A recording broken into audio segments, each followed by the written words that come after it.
Hey y'all, I am Britt Brapp, and today I am reviewing the Rocket Burner Lite Heated Glove by Joe Rocket. Again. So let's get into it. I'm going to keep this review short, sweet, and simple for everyone because if you're looking into these gloves, I'm sure you're looking into some other gloves as well. So let's go ahead and talk about my personal pros about this glove. It's waterproof. I've actually tested it. I can confirm that they're waterproof.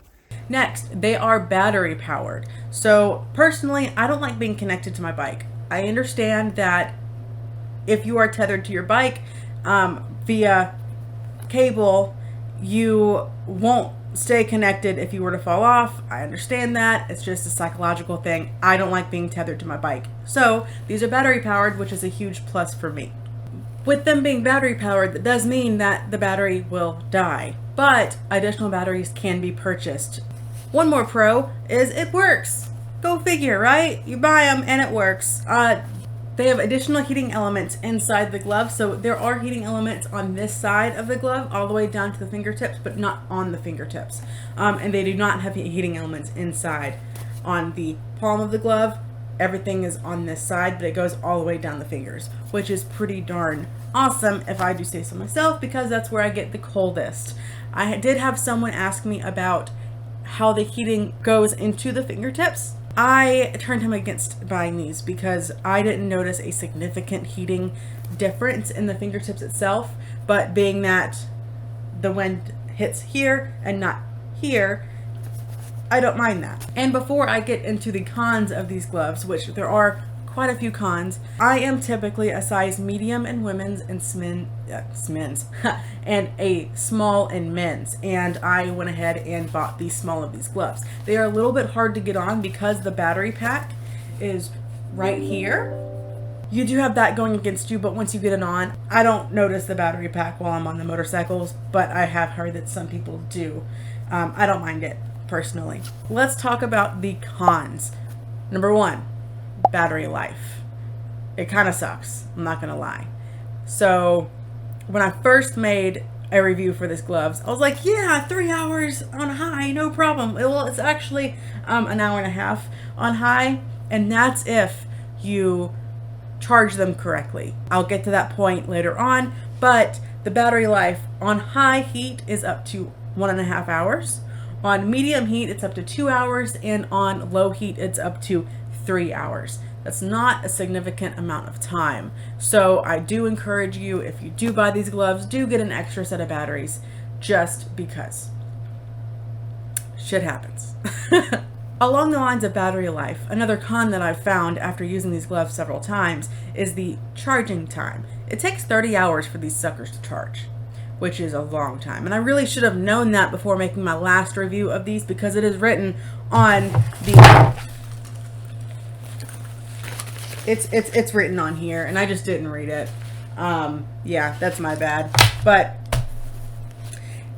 the charging time is 30 hours, but I do have another con to the battery charge time that typically you wouldn't think would matter, but it does to me. So when you press this button, there's 3 settings: low, medium, and high. Red means high, white is medium, and then blue is low. However, on the actual glove, there's no way to tell how much battery life you have left.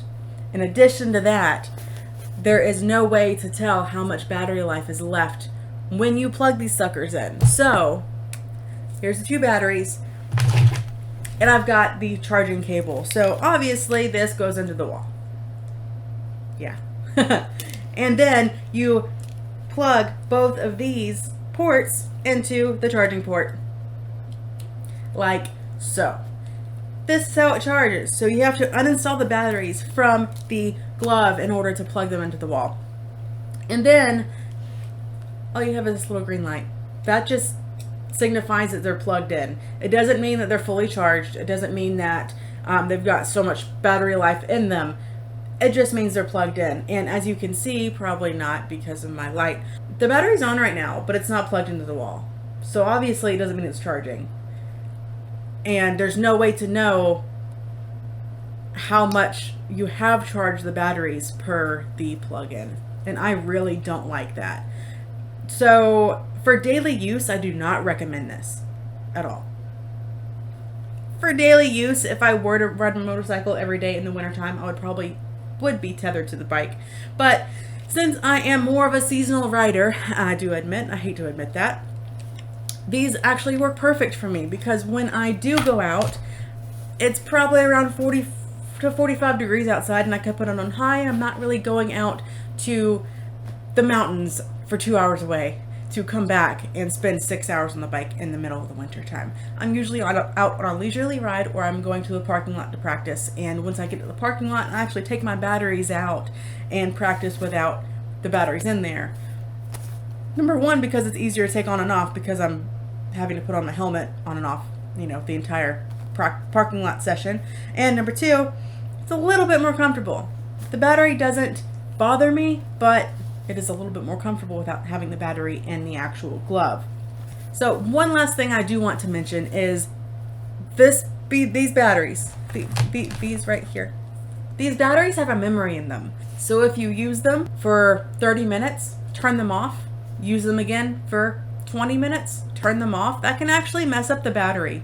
And if you store these in the summertime and don't periodically turn them on and then charge the battery, or keep the battery charged, that can also ruin the battery. So that kind of stinks. Yeah, I'm not gonna lie about that one.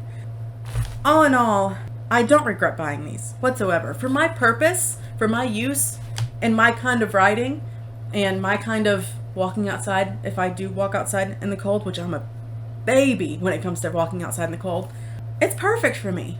It's not perfect for someone who goes out in the wintertime for multiple hours during the day, every day, or for someone who goes out on the bike every day on a motorcycle. If you want to enjoy a leisurely ride, say 2 to 3 times a week, probably more towards 2 times a week, I think they'd be great. Just make sure to keep the gloves on after you take them off so the battery runs all the way out, and then plug them in once the light goes off, and then keep them plugged in for 30 hours. And time yourself to make sure that they've been plugged in for 30 hours, because there's no indicator on when they are fully charged. Please ride safe, and please remember, be nice to everyone, because you never know what they're going through.